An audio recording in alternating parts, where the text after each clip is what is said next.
word why. What a curious word. The kind of word that can make us cringe, feel defensive, or even distant. But you know, sometimes why is the key.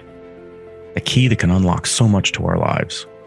Join me as we explore the why with fascinating contributors to the world. Those that entertain us, inform us, teach us about life, and if we're lucky, inspire the next in all of us. I'm your host, Dr. Rod Berger, and welcome to HeadRoom, a production of Rainlight and co-produced by Old Soul. Let's go. Khabib, thank you for taking some time. I know tomorrow is a big monumental event for you and Eagle FC. I want to start with this. How have you changed as a man since retirement?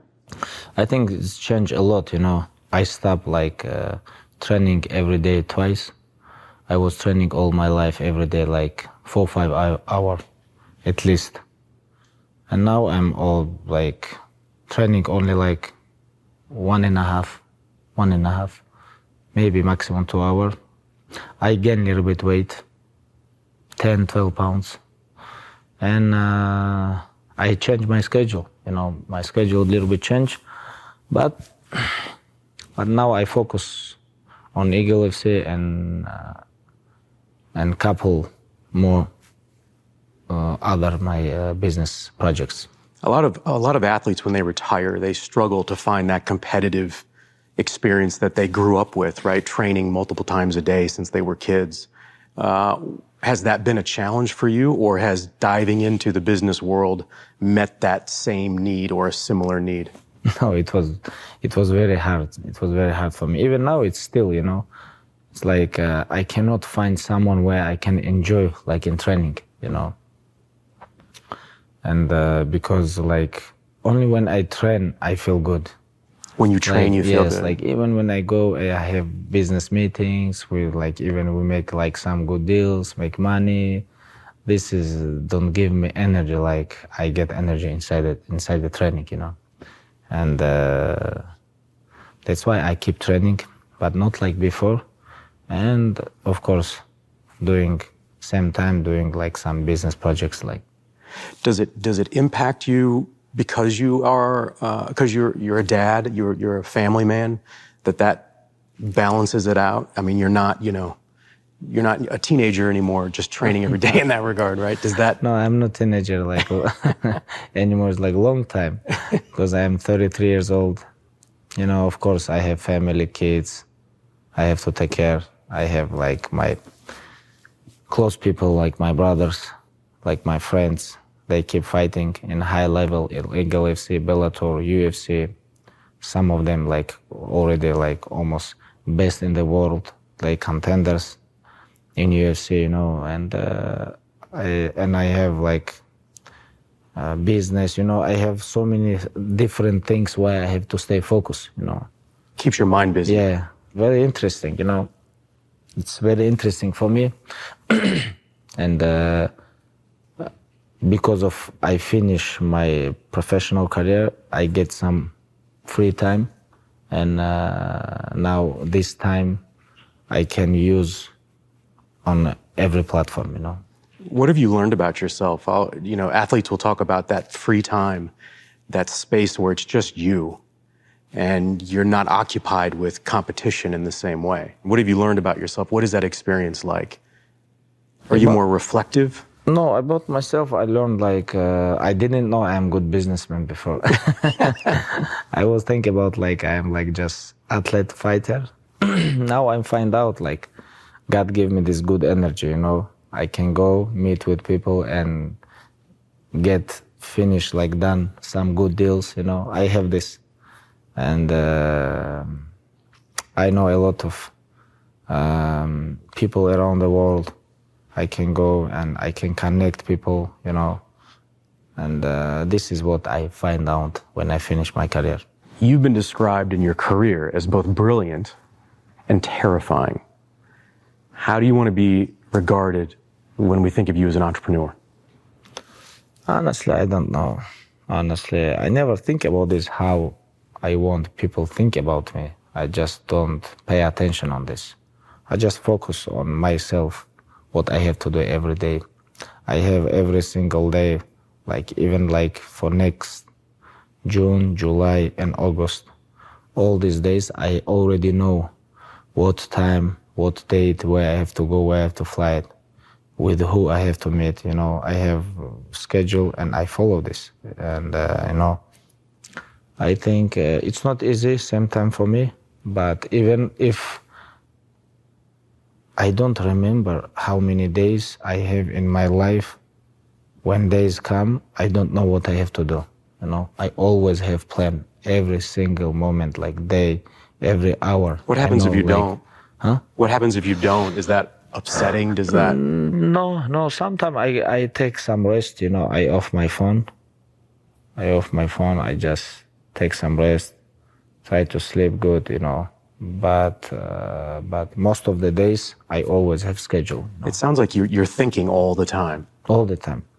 All the time. The motor is always going. Sometimes even when I was sleeping, like my brain like keep going, you know. They say that, you know, competition in the ring is a given. Is competition in business just as good? No, inside the octagon is much better. It's much better in the octagon. In octagon because they have rules, they have fair, you know. But outside, no. Real life, it's not fair, you know. There's no referee.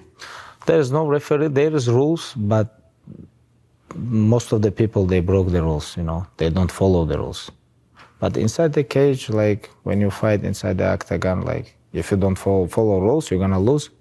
That's why everybody follow the rules. You guys compete. If you're best, you're gonna win. But in business, not all the time. Yeah, sometimes you can be the best, but that is not fair. It's not fair. Yeah. Has that been an adjustment? I don't know, but like I can feel it. Like last couple years, yeah, I can feel it. Like because even if you watch last my couple years in MMA and almost 2 years without fighting, without professional career, like I think like business life is more hard.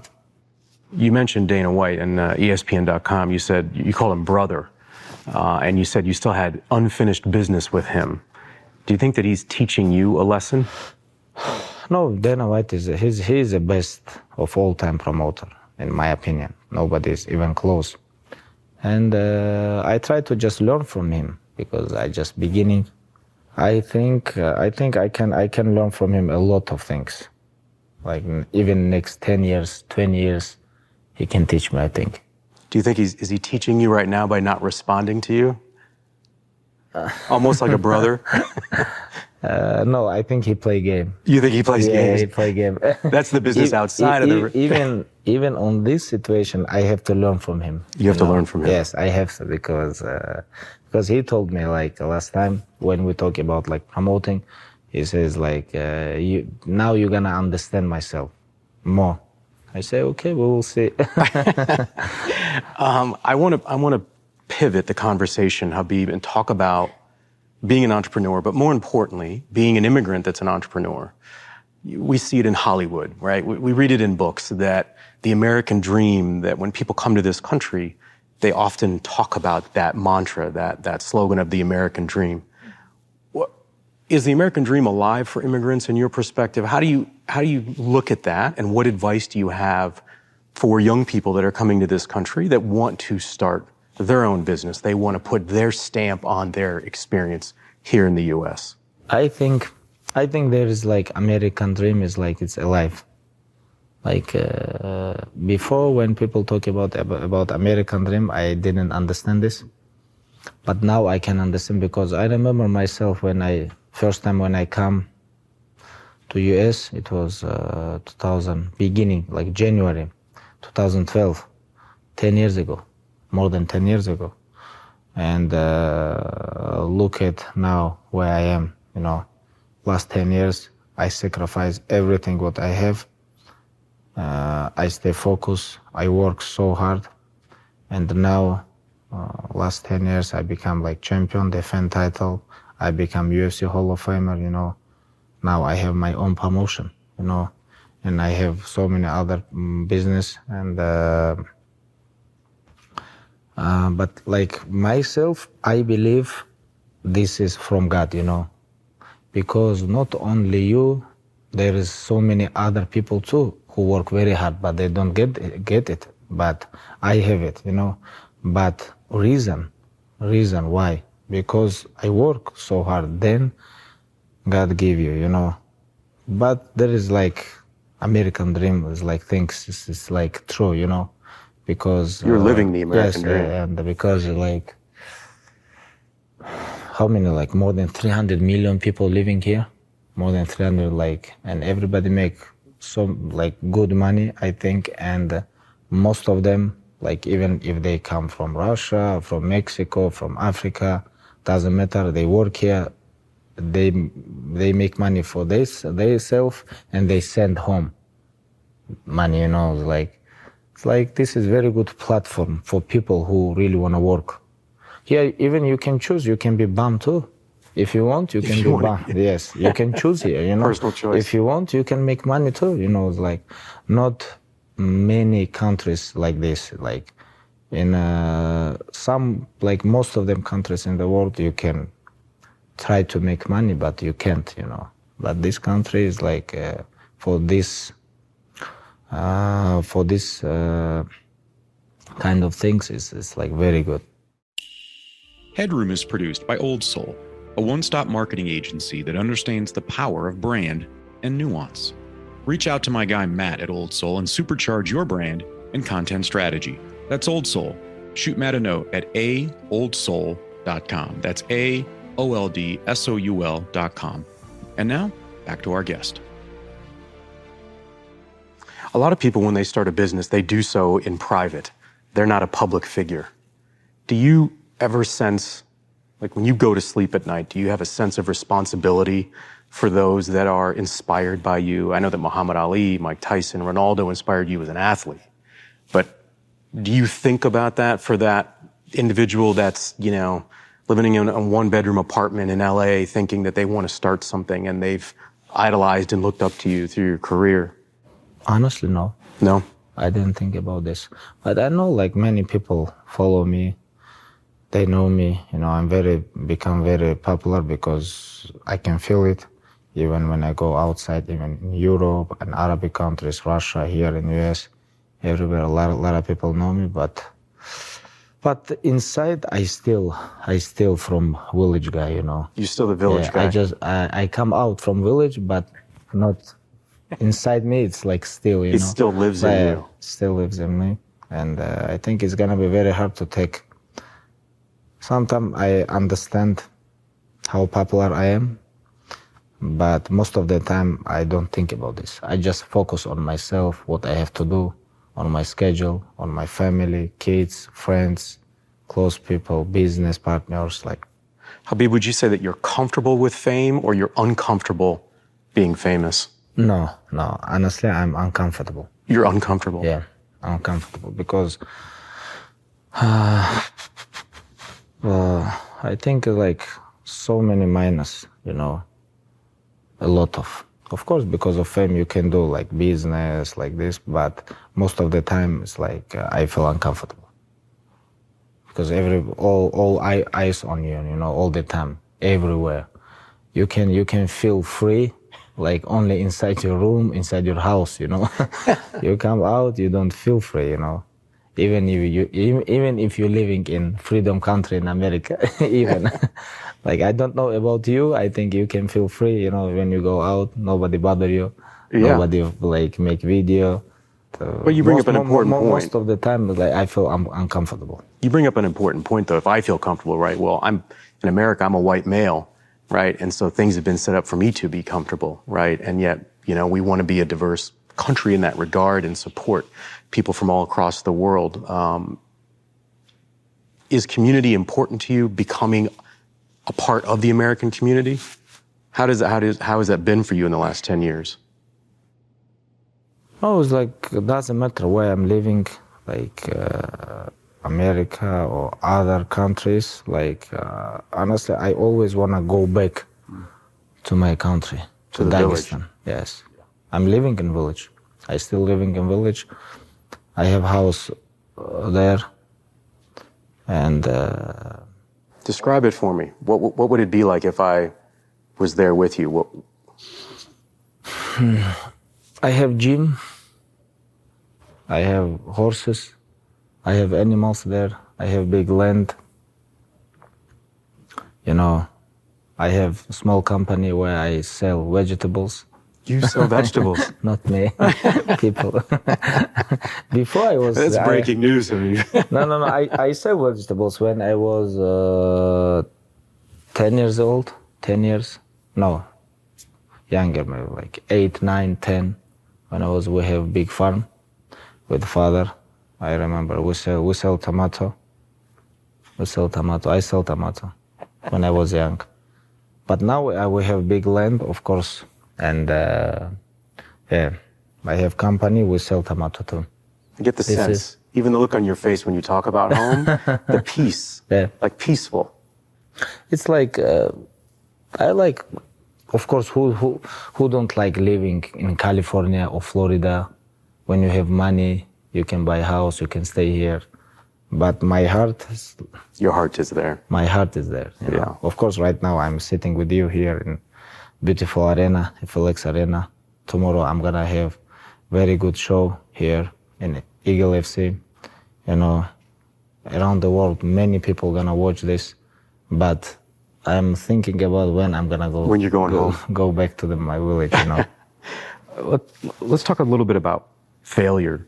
Look, you're very unique. You were undefeated in your professional career, yet entrepreneurs fail all the time. How do you understand failure? And how does it drive you now in business? I don't know. I was like, it was my best motivation when I was on training camp, when I was preparing for fight, and I'm thinking about this, oh, this guy gonna beat me if I'm not training hard, you know. It was like my best motivation. I always realized this. And even I like couple like 1 hour ago was sitting with friends, we was talking about one fight. Like I asked them, how is like you high level athlete and you fight for the title and someone can choke you from the back? I don't understand this. Even if you give this position, how you can give your neck? And like if you fight for the title, if you win, you're gonna call yourself world champion. World champion, it's mean like you're the best. You're better than 7 billion people around, like in the world, 7 billion people, you're better than everybody. You wanna call yourself world champion and someone choke you from the back. This is like give me best motivation when I was thinking about I'm gonna lose. Because when I have opponent, I always think, okay, what he do? He's grappling, okay, I have to work on grappling. He's striker, I have to work in strike. I have to work on my defense.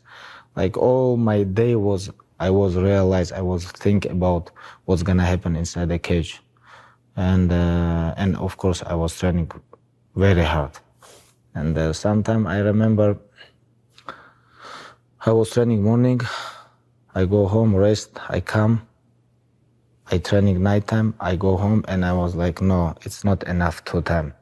I have to go one more time. And sometime 12, 11 p.m., sometime I was going, I remember like to the training, I train 3 times in the day, come home, okay. I have like 5-6 hours to rest because 7 morning is gonna become new training. Like, sounds you know, like obsession. I was like, this is like, it was my life, you know. I sacrificed everything what I have. I was sleep, train, eat, repeat, and that's it. Obsession? Yeah. In your DNA, I mean, were you like this even as a little boy? I think it's not about DNA. I think more than blood, I think it's about mental, your brain, how you think about this.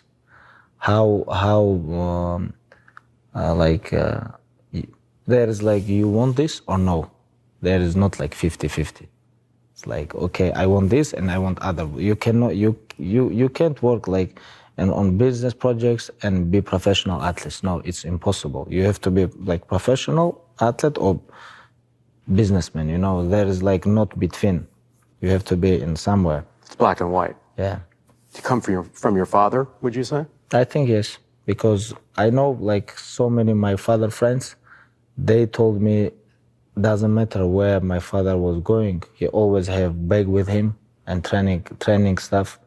And first of all, he always, when he come somewhere in city, he find where he gonna sleep. Second, he always try to find gym because it was his hobby, you know. He really loved this, and he was like very focused guy. I never in my life, I never hear he talk about some business stuff. Never. Never. He was always invest us, me, my brother, his students, everybody. He tried to always invest us, you know, try to give us good education, try to put us on good school, and of course, every day he train us morning and night. I get the sense that he's with you in everything that you do, that you think about him. What do you think what would he say to you about Eagle FC and this transition from retirement to? Yeah, I was talk with him about this because when I buy Eagle FC, it was different name. It was GFC. And when it was GFC, my father was alive. I was active fighter, and I remember I was talk with him. It's like, just stay focused, because I was one of the owner. I have 33%, you know, 33. It was 3 owners. I was there, and I remember like father told me, right now your goal is like you professional athlete, stay focused here. When you finish, you can buy other parts. And when I finish, of course, my father was not with me, and I buy and I become owner, and I change the name, not GFC, because it become like EFC, like Eagle FC. And you know, even in business, he gave me a lot of advice, but I remember like he told me if he gonna do some business stuff, he gonna lose focus on me. Because he say, for you, myself is more important than I need some business, you know. And yeah, I learned from him a lot to stay focused and like a lot of things. Let's wrap with this, Khabib. How will we know, or how should we judge Eagle FC as a success? When will you be able to sit back and say, you've done it? Right, it's not maybe winning a match like you'd had when you were a professional athlete, but do you have a goal? Yes, I think we need like 5-7 years. 5 to 7 years? Because for this business, you have to create content. To create content, you need years and years, you know. We're just beginning, you know. We're just beginning. We need I think at least like 5-7 years to become like on top. Khabib, thank you. We wish you well on this endeavor. Even if it takes 5 to 7 years, it sounds like you're built for this, and your disposition to understand, learn from, and win from your relationship with Dana White and your history as a Hall of Famer is going to serve you well. I wish you well. Thank you, Khabib. Thank you so much. Thanks for taking the plunge into HeadRoom, where we uncover the why behind the what and who impacting our lives. HeadRoom is a production of Rainlight and co-produced by our friends at Old Soul. I'm your host, Dr. Rod Berger, and this is HeadRoom.